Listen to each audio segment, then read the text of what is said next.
નમસ્કાર, આપ જોઈ રહ્યા છો સ્પાર્ક ટુડે ન્યૂઝ। સુરતમાં ભાજપના ધારાસભ્યોનો વધુ એક લેટર સામે આવ્યો છે। વરાછાના ધારાસભ્ય કુમાર કાનાણીએ પોલીસ તોડ કરવાનો આરોપ મૂક્યો છે। ટ્રાફિક પોલીસ રત્ન કલાકારની પાસે ખોટી રીતથી તોડ કર્યું હોય તેવો આરોપ કરવામાં આવ્યો છે। સુરત શહેર પોલીસ કમિશનરને તેમના દ્વારા પત્ર લખવામાં આવ્યો છે। તો નાના વરાછા અને સરથાણા કામરેજ ટ્રાફિકની ક્રેન ચાલકો ખોટી રીતથી ટોઈંગ કરી અને તોડ કરતા હોય તેવો આરોપ કરવામાં આવ્યો છે। તો હવે નવા પોલીસ કમિશનર આવે તે પહેલા ચલણ શરૂ થઈ શકે છે। વરાછાની અંદર નો પાર્કિંગની અંદર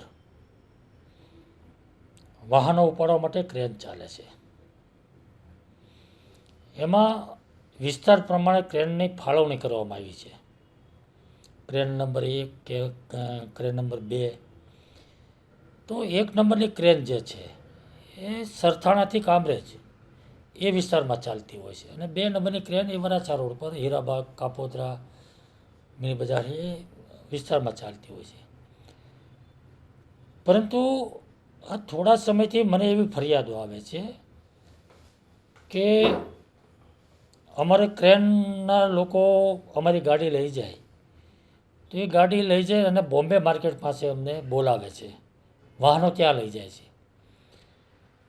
તો મેં પૂછપરછ કરી કે બોમ્બે માર્કેટ કેમ લઈ જાય છે, કારણ કે ક્રેન નંબર 2 જે વાહનો લઈ જાય એનો પ્લોટ જુદો છે, એ બરાબર છે, પણ આ 1 નંબરની ક્રેન જે છે એ લસકાણા કામરેજ સરથાણા બાજુની છે। તો એ ક્રેન વરાછામાં 2 નંબરની જે ક્રેન છે ત્યાં ચાલે છે।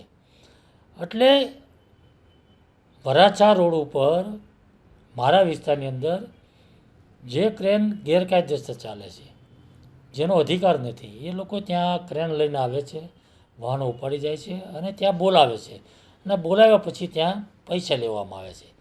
એટલે મેં કમિશનરના ધ્યાન પર આ વિષય પર મૂક્યો છે કે જે વિસ્તારમાં જે ક્રેનો ફાળવી છે ત્યાં ચાલવી જોઈએ, તેની જગ્યાએ બધી ક્રેન વરાછામાં ચાલે અને વરાછામાંથી વાહનો ઉપાડી લેવામાં આવે છે। એટલે મને એવું લાગે છે કે વરાછા રોડના વિસ્તારને ટાર્ગેટ કરીને તમામ ક્રેનો વરાછામાં ચાલે અને ત્યાંથી વાહનો ઉપાડીને મોટા પ્રમાણમાં દંડ વસૂલવામાં આવે છે અથવા તો સ્લીપ નહીં આપીને તોડબાજી કરવામાં આવે છે, એ બંધ થવું જોઈએ। આ મારી માગણી છે।